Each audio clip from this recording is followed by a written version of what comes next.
VBR exam tips channel కొట్టేద్దాం group 2కి స్వాగతం. మనం పేపర్ 1, పేపర్ 2, పేపర్ 3కి ఇంటెన్సివ్ అప్రోచ్తో గైడెన్స్ అందిస్తున్నాం. పేపర్ 2, పేపర్ 3 విషయంలో ఇప్పటికే చాలా క్లాసెస్ని చెప్పుకున్నాం. కొత్తగా ఛానల్ చూసేవారు ప్రీవియస్ వీడియోస్ ఒకసారి చూడండి. గ్రూప్ 2 సాధన మీ లక్ష్యం అయితే ఈ ఛానల్ మీకు ఖచ్చితంగా ఉపయోగపడుతుంది. అప్పుడు ఆలోచించుకొని సబ్స్క్రైబ్ చేసుకోండి. అదేవిధంగా డిస్క్రిప్షన్లో లింక్ ద్వారా టెలిగ్రామ్ ఛానల్లో చేరండి. Quizzes, model papers, current data, updates అన్నీ కూడా అందుకోవచ్చు. ఇక మనం కంటిన్యూ చేస్తున్నాం. ఇండియన్ ఎకానమీ సంబంధించి పేపర్ 3లో ఇండియన్ ఎకానమీ, ఏపీ ఎకానమీ ఎక్స్క్లూజివ్గా క్లాసెస్ని అందిస్తున్నాం. ఇండియన్ ఎకానమీకి సంబంధించి మనం ఇప్పటికే 3 యూనిట్స్ కంప్లీట్ చేసేసాం. దీనికి సంబంధించినటువంటి ప్రతి వీడియో కూడా మన ఛానల్లో అవైలబుల్గా ఉంది. కేవలం సబ్స్క్రైబ్ చేసుకోవడం వల్ల మీకు అది అందుబాటులోకి వస్తుంది.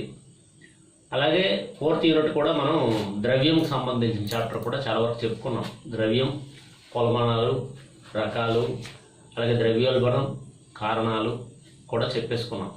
ద్రవ్యోల్బణ విరామం, ఇలా చాలా వరకు ద్రవ్యోల్బణ చాప్టర్ కూడా చాలా వరకు కంప్లీట్ చేసాం. అయితే ఇదే సమయంలో ఏపీ ఎకనామిక్ సర్వే అన్నది రిలీజ్ అయింది.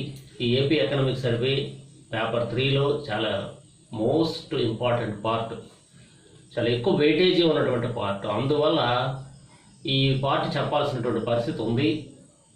మనకి మార్కెట్లోకి వచ్చే మెటీరియల్కి కాస్త లేట్ అవ్వచ్చు, ప్లస్ అంత డీటెయిల్డ్గా ఉండదు, మక్కి ట్రాన్స్లేషన్ అయితే ఉంటుంది. కానీ ఉన్న డేటాస్లో ఏవి అవసరం లేదు, ఎలా చదవాలి అన్నది కొత్త అభ్యర్థులకి చాలా కన్ఫ్యూజన్గా ఉంటుంది. అందుకని ఏం చేశానంటే ప్రతి చాప్టర్ని, ఏపీ ఎకనామిక్ సర్వేలో ప్రతి చాప్టర్ని కూడా క్లాసెస్ రూపంలో అందించాలనైతే డిసిషన్ తీసుకున్నాం. దీనికి సంబంధించి ఇప్పటికే మనం 3 యూనిట్ల క్లాసెస్ని చెప్పేసుకున్నాం. 4వ యూనిట్లో కూడా ధరలు, వేతనాలు, ప్రజా పంపిణీ వ్యవస్థకు సంబంధించి కూడా చెప్పుకున్నాం. మనం మొట్టమొదటిగా మనం మ్యాక్రో ఎకనామిక్ డేటాకు సంబంధించి కొన్ని అంశాలు ఇచ్చాం. పబ్లిక్ ఫైనాన్స్కి సంబంధించి కొన్ని అంశాలు చెప్పుకున్నాం, కీలక అంశాలని చెప్పుకున్నాం. అలాగే ప్రైసు, వేజెస్, పబ్లిక్ డిస్ట్రిబ్యూషన్ సిస్టంలో ప్రైసు, వేజెస్కి సంబంధించి కూడా మనం డిస్కస్ చేసుకున్నాం. అయితే పబ్లిక్ డిస్ట్రిబ్యూషన్ సిస్టమ్ గురించి ఈరోజు మనం నేర్చుకుందాం. ఈ పబ్లిక్ డిస్ట్రిబ్యూషన్ సిస్టమ్ ఆంధ్రప్రదేశ్లో ఏ రకంగా అమలవుతుంది, కీలకమైనటువంటి అంశాలు ఏంటి, మనం ఎగ్జామ్ పాయింట్ ఆఫ్ వ్యూలో నేర్చుకోవాల్సినవి ఏంటి అన్నది చూడాలి. ఇక్కడ నుంచి ఒక బిట్ గ్యారంటీ వస్తుందండి పబ్లిక్ డిస్ట్రిబ్యూషన్ సిస్టమ్ నుంచి. ఎందుకంటే చాలా గవర్నమెంట్ పరంగా, ప్రభుత్వ పరంగా చాలా అంశాలు పబ్లిక్ డిస్ట్రిబ్యూషన్ సిస్టంలో ఉన్నాయి. చాలా అంశాలు అంటే చాలా చేంజెస్, సంస్కరణలు తీసుకొచ్చారు. అందుకు ఇది ప్రయారిటీ లెర్నింగ్. ఎందుకంటే వెల్ఫేర్ స్కీమ్స్ అన్నింటిలోకి అతి పెద్ద వెల్ఫేర్ స్కీమ్గా చెప్పుకోవచ్చు ప్రజా పంపిణీ వ్యవస్థ. అందుకే మనకేంటంటే ఎలక్ట్రానిక్ సిస్టమ్, ముఖ్యంగా సాంకేతిక పరమైనటువంటి చేంజెస్ని దీనిలోకి తీసుకొచ్చారు. ఎలక్ట్రానిక్ మాడ్యూల్స్ని అమలు చేస్తున్నారు. రేషన్ కార్డు డేటాతో ఆధార్ని అనుసంధానం చేశారు. ఈపీడిఎస్ కింద కమోడిటీస్ని కేటాయించడం అనేది చేస్తున్నారు. ముఖ్యంగా సప్లై చైన్ని ఒక ఈపోస్ అనే ఒక సిస్టమ్ ద్వారా, అంటే ఎలక్ట్రానిక్ పాయింట్ ఆఫ్ సేల్, ఈపోస్ అంటే ఈపిఓఎస్, ఈపోస్ అంటే ఎలక్ట్రానిక్ పాయింట్ ఆఫ్ సేల్. ఇది ఇలాంటి ఎబ్రివేషన్స్ కూడా మనం నేర్చుకోవాల్సి ఉంటుంది. చాలా సింపుల్గా ఒకసారి శ్రీవరి, అందులో శ్రీ అంటే ఏంటి అని ఎబ్రివేషన్ అడిగారు. అసలు అది ఎవరో ఎక్స్పెక్ట్ చేయలేదు. ఇది గ్రూప్ 2లోనే, పేపర్ 3లోనే ఎకనామిక్ సంబంధించి శ్రీవరిలో శ్రీ అంటే ఎబ్రివేషన్ అడిగారు. అంటే ఆ రకంగా కూడా బిట్ అడిగే అవకాశం ఉంది. కాబట్టి మనం ఈపోస్, ఎలక్ట్రానిక్ పాయింట్ ఆఫ్ సేల్, అలాగే ఈ వెయిటింగ్, రకరకాల కార్యక్రమాలని ఈ యొక్క ప్రజా పంపిణీ వ్యవస్థలో పరిచయం చేశారు. ఎండ్ టు ఎండ్ కంప్యూటరీకరణ అన్నది ప్రారంభిస్తుంది. ఈపోస్ ఎనేబుల్ చేసి షాపులు ఏవైతే ఎఫ్ఈ షాపులు ఉంటాయి, అంటే అది ఫెయిర్ ప్రైస్ షాప్స్ ఏవైతే ఉన్నాయో, ఈ మనం ప్రజా పంపిణీ షాప్స్ ఏవైతే ఉన్నాయో వాటి దగ్గర నుంచి వస్తువులు తీసుకురావడానికి పోర్టబిలిటీ కూడా అందించారు. ఇలా చాలా సంస్కరణలు తీసుకొచ్చారు. అలాగే లబ్ధిదారులకి SMS సౌకర్యం కూడా కల్పించారు. ఇవే కాకుండా జాతీయ ఆహార భద్రతా చట్టం ఏదైతే ఉందో, NFS, national food security scheme, national food security scheme 2013 సూచించిన ప్రమాణాల ప్రకారం అర్హత ఉన్న గృహాలకు అవసరమైన వస్తువుల్ని మెరుగైన పంపిణీ చేయడానికి కూడా రాష్ట్రం సిద్ధపడింది. ఇక ప్రతి గ్రామంలోనూ ప్రతి పట్టణంలో కూడా సామాన్యుల ఇంటి వద్దకి పీడిఎస్ని అవసరమైనటువంటి వస్తువుల్ని మొదట్లో వాలంటీర్ల ద్వారా అందించారు. ఇప్పుడు వెహికల్స్ని పంపించారట. 5 కేజీల ప్యాకెట్లు, 10 కేజీల ప్యాకెట్లు, అలాగే 10-15 కిలోలు నాణ్యమైనటువంటి బియ్యం, నాణ్యమైనటువంటి బియ్యాన్ని అందించడం, నూనె, పప్పు ధాన్యాలు, ఉప్పు, చింతపండు ఇలాంటివన్నీ సబ్సిడీ రేటుతో ఈ యొక్క ప్రజా పంపిణీ వ్యవస్థ ద్వారా సరఫరా చేస్తున్నారు.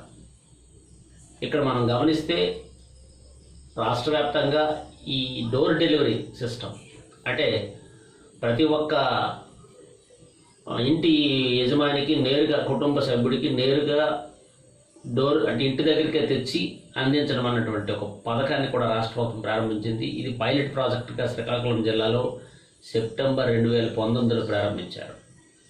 అంటే ప్రజా పంపిణీ ద్వారా అందించే రేషన్ సరుకుల్ని డోర్ డెలివరీ ద్వారా పైలట్ ప్రాజెక్టు ఏ జిల్లాలో ప్రారంభించారంటే శ్రీకాకుళంలో, అది సెప్టెంబర్ 2019. ఇప్పుడు రాష్ట్ర వ్యాప్తంగా ఇది అమలు చేస్తున్నారు. తొలుత వాలంటీర్ల ద్వారా అందించారు. ఇప్పుడు ఏంటంటే వాహనాల ద్వారా నేరుగా డెలివరీ చేస్తున్నారు. ఈ బస్తాలన్నీ కూడా అంటే ఈ రైస్ బ్యాగ్స్ అన్నీ కూడా వాహనాల్లో ఎక్కించుకొని వీధుల్లో తిరుగుతూ అక్కడ డోర్ డెలివరీ అక్కడ అందిస్తున్నారు. ఇందుకోసం 9260 వాహనాలని సిద్ధం చేశారు.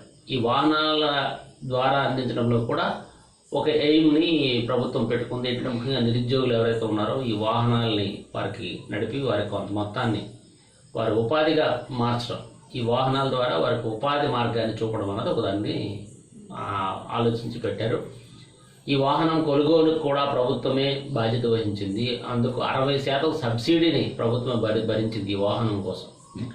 అదేవిధంగా బ్యాంక్స్ ద్వారా 30% లోన్ను ఇప్పించడం, అలాగే 10% ఇన్వెస్ట్మెంట్, కేవలం 10%మే ఇన్వెస్ట్మెంట్ పెట్టుకునే విధంగా ఎవరైతే లబ్ధిదారుడు ఉన్నాడో వాడు 10% ఇన్వెస్ట్మెంట్ పెట్టుకుని 30% బ్యాంకర్స్ ద్వారా లోన్స్ సమకూర్చుకొని మిగతా 60% కూడా గవర్నమెంట్ సబ్సిడీ అందిస్తుంది. వాహనం ఒక 4-వీలర్ వాహనాన్ని ప్రభుత్వం ఒక నిరుద్యోగికి సమకూర్చి వారికి ఉపాధి అందించడం అటువంటి ఎయిమ్తో ఈ యొక్క కార్యక్రమాన్ని ప్రారంభించారు. ఒక 1 డే బ్యాకే దీనికి సంబంధించి ప్రభుత్వం ఒక జీవో కూడా జారీ చేసింది. ఆంధ్రప్రదేశ్ పరిశ్రమల శాఖ ద్వారా ఈ వాహనాల మంజూరుకు సంబంధించి లేదా ఈ వాహనాల కేటాయింపుకు సంబంధించి ఈ వాహనాల నిర్వహణకు సంబంధించి ఆంధ్రప్రదేశ్ పరిశ్రమల శాఖ ఆధ్వర్యంలో నిర్వహణ జరుగుతుందని చెప్పి ఇది కీలకం. ఈ బిట్ FP షాప్స్ చూద్దాం. Fair price shops. FP shops అంటే ఫెయిర్ ప్రైస్ షాప్స్ అంటే ప్రజా పంపిణీ దుకాణాలు. రాష్ట్ర వ్యాప్తంగా ప్రజా పంపిణీ దుకాణాలు 29,782 ఉన్నాయి. రాష్ట్ర వ్యాప్తంగా ప్రజా పంపిణీ దుకాణాలు 29,782 ఉన్నాయి. అంటే సగటున ప్రతి షాపుకి 483 కార్డులు ఉంటాయి సగటున. ఇలాంటి బిట్స్ ఇవి చాలా ఇంపార్టెంట్. షాపుల సంఖ్య 29,782, అలాగే కార్డులు సగటున కార్డుల సంఖ్య 483. ప్రతి 1417 మందికి ఒక షాపు, యావరేజ్ సగటున ప్రతి 1417 మందికి ఒక షాపుని ఏర్పాటు చేయగలిగారు. తెల్ల కార్డుదారులు 1,43,16,847 మంది తెల్ల కార్డులు. ఇప్పుడు రైస్ కార్డ్స్ అనుకోండి. ఈ కార్డు సిస్టంలో కూడా ఇప్పుడు మార్చారు. ఒకప్పుడు ఏంటంటే తెల్ల కార్డు, పింక్ కార్డు అని ఉండేవి. ఇప్పుడు ఏంటంటే రైస్ కార్డు, పెన్షన్ కార్డు అని చెప్పి కార్డు సిస్టమ్ తీసుకొచ్చారు. అది కూడా మనం నేర్చుకోవాల్సి ఉంటుంది. రైస్ కార్డు అని, పెన్షన్ కార్డు అని, ఇలా కార్డ్స్ దేనికదే. ఒకప్పుడు ఏంటంటే తెల్ల కార్డు పెన్షన్దారుడికి అన్నిటికీ ఆ తెల్ల కార్డే వాడు ఉపయోగించేవారు. ఆరోగ్యశ్రీ కార్డు అన్నిటికీ ఆ తెల్ల కార్డు వాడేవారు. ఇప్పుడు అలా కాదు. ఆరోగ్యశ్రీ కార్డు వేరేగా ఉంటుంది, రైస్ కార్డు అనేది వేరేగా ఉంటుంది, పెన్షన్ కార్డు అనేది వేరేగా ఉంటుంది. ఇలా 3 రకాల కార్డులు చేశారు. ఇది అయితే ఓవరాల్గా మనకి సర్వేలో మాత్రం తెల్ల కార్డు అనే మెన్షన్ చేశారు. ఎంత ఉందనేది కూడా మెన్షన్ చేశారు. 1,43,16,847 గతంలో బిట్ ఇచ్చాడు ఎన్ని తెల్ల కార్డులు ఉన్నాయని. అలాగే అన్నపూర్ణ కార్డులు, ఇది ఒక పథకం. ఈ పథకంలో కూడా అన్నపూర్ణ పథకంలో వర్తించేవారు కార్డు సంఖ్య 9,307. అలాగే ఏఏవై అంత్యోదయ అన్న యోజన అనే ఒక పథకం ఉంది. దీనిలో కూడా 9,07,933 మందికి ఈ పథకం ద్వారా కార్డ్స్ ఉన్నాయి. మొత్తం మీద ఈ యొక్క రేషన్ షాప్స్ ద్వారా ఈ తెల్ల కార్డులు అదే రైస్ కార్డులు అనండి, అన్నపూర్ణ స్కీమ్స్ అనండి, అంత్యోదయ అన్న యోజన అనండి, ఓవరాల్గా ప్రతీ నెల రాష్ట్ర వ్యాప్తంగా నిరుపేదలకి 2,34,000 మిలియన్ టన్నుల బియ్యాన్ని సరఫరా చేస్తున్నారు. ఇది గుర్తుపెట్టుకోవాలి మనం. 2,34,000 మిలియన్ టన్నుల రైస్ని పంపిణీ జరుగుతోంది. ఇకపోతే మనం ఇక్కడ ఇంకొక ముఖ్యమైనటువంటి అంశం ఏంటంటే, ప్రాంతాల్లో పోషకాహార లోపం ఉంది. చాలా వరకు సరైనటువంటి పోషకాహార విలువలు వారిలో లేకపోవడం వల్ల ఆ ప్రాంతంలో పోషకాహారాన్ని అందించడానికి బ్రౌన్ రైస్ అని చెప్పి అసంకల్పిత బియ్యాన్ని పంపించడం జరిగింది. దీన్ని ప్రధానంగా వెస్ట్ గోదావరి, కృష్ణా జిల్లాల్లో పైలట్ ప్రాజెక్టుగా అమలు చేస్తున్నారు. ఇది చాలా చాలా ఇంపార్టెంట్ విక్టు. ఈ యొక్క ఫోర్టిఫికేషన్ చేసినటువంటి రైస్ ఏదైతే ఉందో దాన్ని ఫుడ్ గ్రెయిన్స్, ప్రత్యేకించి పోషకాహార లోపాన్ని అధిగమించడానికి ఫుడ్ గ్రెయిన్స్ని సరఫరా చేసినటువంటి జిల్లాలు వెస్ట్ గోదావరి, పశ్చిమ గోదావరి మరియు కృష్ణా జిల్లాలు. ఇది జూలై 2018 నుంచి ప్రారంభించారు ఈ పథకం. ఈ పథకానికి టాటా ట్రస్ట్ సహకారాన్ని అందిస్తోంది. మన రాష్ట్రంలో పోషకాహార లోపాన్ని అధిగమించడానికి, ఫుడ్ గ్రెయిన్స్ అందించడానికి బ్రౌన్ రైస్ సరఫరా కోసం తొలుత వెస్ట్ గోదావరి, తర్వాత కృష్ణా, ఈ 2 జిల్లాల్లో కూడా ఈ పథకాన్ని అమలు చేశారు. దీనికి టాటా ట్రస్ట్ సహకారం అందిస్తోంది. ఇది చాలా ఇంపార్టెంట్, ఇది గుర్తుపెట్టుకోవాలి మనం. ఇక అదేవిధంగా మిడ్ డే మీల్, ICDS ఇలా రకరకాల హాస్టల్స్కి ఇస్తున్నారు. అవంతా మనకు చాలా డేటా ఉందో, అదంతా మనకు అవసరం లేదు. వాటి గురించి మనం అంత దృష్టి పెట్టాల్సిన అవసరం అయితే లేదు.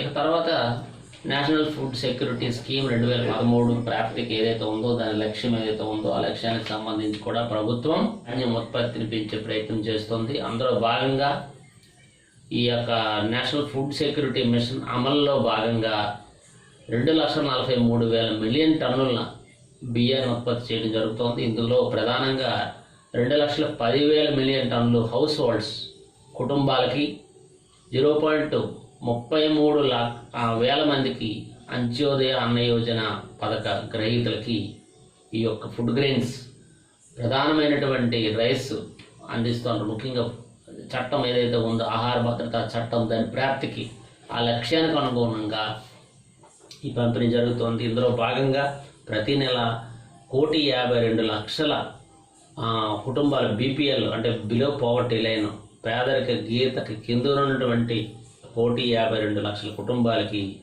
ఈ యొక్క BPL కుటుంబాలకి ఈ యొక్క సహకారాన్ని అందిస్తున్నారు. అలాగే ఇదే పథకంలో అన్నపూర్ణ కింద 10 కేజీలు ఉచితంగాను, అంత్యోదయ అన్న యోజన కింద కూడా కొంత షుగర్ అని అవన్నీ చాలా అందిస్తున్నారు. అవన్నీ మనం నేర్చుకోవాల్సిన అవసరం లేదు. జస్ట్ ఎంత మేర BPL అందిస్తున్నారు అన్నది ఇక్కడ ఇంపార్టెంట్. అలాగే NFS national food security mission భాగంగా స్కీమ్లో భాగంగా ఎంత మొత్తం ఉత్పత్తి జరుగుతుందన్నది నేర్చుకోవాలి. ఇక ఇది మనం నేర్చుకోవాల్సినటువంటి అంశాలు. తర్వాత అంటే ధరలు, వేతనాలు, ప్రజా పంపిణీ వ్యవస్థకు సంబంధించి ఈ చాప్టర్ మనకి 4th చాప్టర్ కంప్లీట్ అయింది. ఇక 5th చాప్టర్ చూసుకుంటే అగ్రికల్చర్, చాలా ఇంపార్టెంట్ చాప్టర్. ఇది చాలా ముఖ్యమైనది, కొంచెం పెద్ద చాప్టర్. దీనికి సంబంధించి ఈరోజు కూడా కొంత ఇంట్రడ్యూస్ చేసేస్తాను. మీకు ఇంట్రడ్యూస్ చేసి నెక్స్ట్ వీడియోలో మిగతా డీటెయిల్స్ ఇస్తాను. అదేవిధంగా మనం ఈ ఆదివారం సాయంత్రం 5 గంటలకి క్విజ్ కాంపిటీషన్ కండక్ట్ చేద్దాం.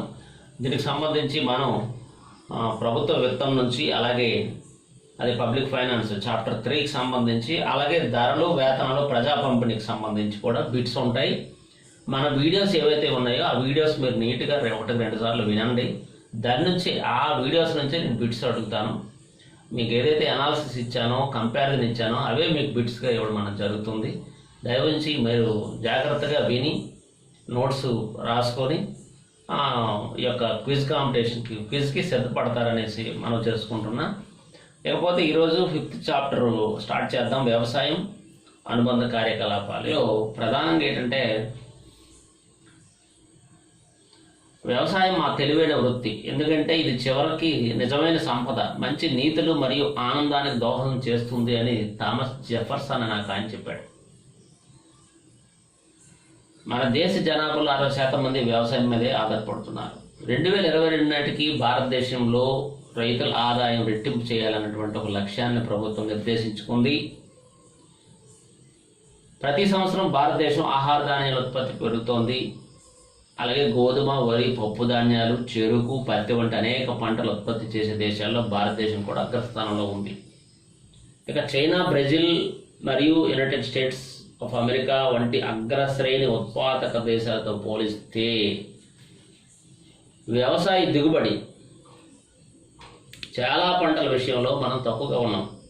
అంటే ఒక యూనిట్ భూమికి ఉత్పత్తి చేసే పంట పరిమాణం, దిగుబడి అంటే యావరేజ్, మనం చాలా వెనుకబడి ఉన్నాం అన్నది ఇక్కడ స్పష్టం జరుగుతోంది. వ్యవసాయ మౌలిక సదుపాయాలైనటువంటి నీటిపారుదల సౌకర్యాలు, గిడ్డంగులు, కోల్డ్ స్టోరేజ్ వంటి పెట్టుబడులు పెరగడం వల్ల వ్యవసాయ రంగంలో రాబోయే కొన్నాళ్ళలో మెరుగైన అభివృద్ధి అందుకుంటుందని ఒక అంచనా. మనకి పరిపక్వత చెందుతున్నటువంటి పప్పు ధాన్యాలను పొందడానికి శాస్త్రవేత్తలు చేస్తున్నటువంటి కృషి, అలాగే కనీస మద్దతు ధరల పెరుగుదల కారణంగా రాబోయే కొద్ది సంవత్సరాల్లో భారతదేశంలో పప్పు ధాన్యాల స్వయం సమృద్ధిగా ఉంటుందన్నది ఒక అంచనా. జాతీయ ఎజెండాతో సమకాలీన రైతు ఆదాయాన్ని రెట్టింపు చేసే పని ఆంధ్రప్రదేశ్ కూడా లక్ష్యంగా పెట్టుకుంది. ఇవన్నీ కూడా మనకి ఈ అంశాలన్నీ కూడా మన ఆర్థిక సర్వేలో ప్రస్తావించడం జరిగింది. అవే మీకు నేను వివరిస్తున్నాను. ఇలాంటి అంశాల మీద కూడా బిట్లు అడిగిన ఆశ్చర్యపోనక్కర్లేదు. అందుకు కొన్ని అంశాలు నేను ముందు దృష్టికి తీసుకొస్తున్నా. వ్యవసాయ ఉత్పాదకతను ప్రభావితం చేసే ముఖ్య సమస్యలు: వ్యవసాయ భూముల పరిమాణం తగ్గడం, ఋతుపవనాలపై ఆధారపడడం, నీటి పారుదలకు తగినంతగా అందుబాటులో లేకపోవడం, నేల పోషకాలను అసమతుల్యంగా ఉపయోగించడం వల్ల నేల యొక్క సంతానోత్పత్తి కోల్పోవడం, ఆధునిక సాంకేతిక పరిజ్ఞానానికి అసమాన ప్రాప్యత, అధికారిక వ్యవసాయానికి ప్రాప్యత లేకపోవడం, క్రెడిట్, ప్రభుత్వ సంస్థలచే ఆహార ధాన్యాల పరిమిత సేకరణ మరియు రైతుల పారితోషిక ధరలను అందించడంలో వైఫల్యం, వ్యవసాయ భూముల లీజింగ్ చట్టాలను తీసుకురావడం, నీటి వినియోగం యొక్క సామర్థ్యాన్ని మెరుగుపరచడానికి సూక్ష్మ నీటిపారుదల పద్ధతులు మార్చడం, ప్రైవేట్ రంగాలతో మునిగి తేలుతూ నాణ్యమైన విత్తనాల ప్రాప్యతను మెరుగుపరచడం మరియు జాతీయతను ప్రవేశపెట్టడం వంటివి కొన్ని సంవత్సరాలుగా కమిటీలు మరియు నిపుణుల సంఘాలు చేసిన సిఫార్సులు. వ్యవసాయ మార్కెట్ ఆన్లైన్లో వ్యవసాయ ఉత్పత్తుల వర్తకాన్ని అనుమతించడం, బలోపేతం చేసిన సరఫరా గోల్స్, సప్లై చైన్ ద్వారా ఉత్పత్తి నుండి ప్రాసెసింగ్, ప్యాకేజింగ్ అండ్ మార్కెటింగ్ వైపు దృష్టి సారించింది. ఇవన్నీ కూడా మన యొక్క దీనిలో ప్రస్తావించున్నారు. ఇకపోతే ప్రధానమైనది భూ వినియోగం. భూ వినియోగం మనం గమనిస్తే 162.97 లక్షల హెక్టార్లు మన రాష్ట్రంలో ఉంది. భౌగోళిక విస్తీర్ణంలో భూ వినియోగం యొక్క వివిధ భాగాల శాతం మనం చూడొచ్చు. అదేవిధంగా ఎంఎస్పి, మినిమం సపోర్ట్ ప్రైస్, మద్దతు ధరలకు సంబంధించి కూడా కొన్ని అంశాలు ఉన్నాయి. ఇవన్నీ నేను రేపు మీకు డీటెయిల్గా వివరిస్తాను. ముఖ్యంగా ఈ వినియోగం, భూ వినియోగం ఒకసారి ఈరోజు చూసేసి ఈ వీడియో క్లోజ్ చేద్దాం. భూ వినియోగం చూసుకుంటే 162.97 లక్షల హెక్టార్లు మొత్తం భౌగోళిక విస్తీర్ణంలో భూ వినియోగం చూసుకుంటే నికర ప్రాంతం, విత్తే ప్రాంతం అంటే 60.49 లక్షల హెక్టార్లు ఉంది. ఇది మనం నేర్చక్కర్లేదు, కానీ పర్సంటేజ్ నేర్చాల్సి ఉంటుంది. 37.11% నికర ప్రాంతం. ఇక ఫారెస్ట్, ఈ లక్షల హెక్టార్ల కన్నా అక్కడ పర్సంటేజ్లే ఇంపార్టెంట్. ఈ రెండు మనం నేర్చాలి. నికర ప్రాంతం 37.11%, ఫారెస్ట్ చూసుకుంటే 36.88 లక్షల హెక్టార్లు ఉంది. ఇది పర్సంటేజ్లు 22.63%. అలాగే వ్యవసాయేతర భూమి 20.74 లక్షల హెక్టార్లు ఉంటే 12.73%. అలాగే బంజరు సాగు చేయలేని భూమి 13.3 లక్షల హెక్టార్లు అయితే ఇది మొత్తం భూమిలో 8.20% ఉంది.